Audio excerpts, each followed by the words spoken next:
اللہ الرحمن الرحیم۔ السلام علیکم ورحمۃ اللہ وبرکاتہ۔ زوجین کا ایک دوسرے کو وفات کے بعد غسل دینے کا کیا حکم ہے؟ شریعت مطالعہ نے اس کی اجازت دی ہے کہ نہیں دی؟ تو اس مسئلے کی آج وضاحت کرتے ہیں۔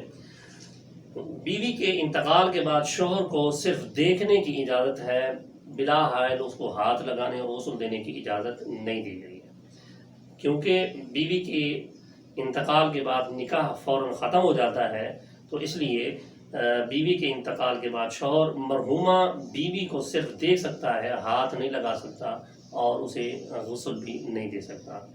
جبکہ شوہر فوت ہو جائے تو شوہر کے فوت ہونے کے بعد اگر کوئی غسل دینے والا مرد اس کو نہیں ہے تو اس کی زوجہ، اس کی بیوہ اسے غسل دے سکتی ہے اور اسے کفن بھی دے سکتی ہے، کیونکہ شوہر کے وفات کے بعد من وجہ نکاح باقی رہتا ہے۔ عدت کے دوران اس کو یہ امور کرنے کی اجازت دی گئی ہے۔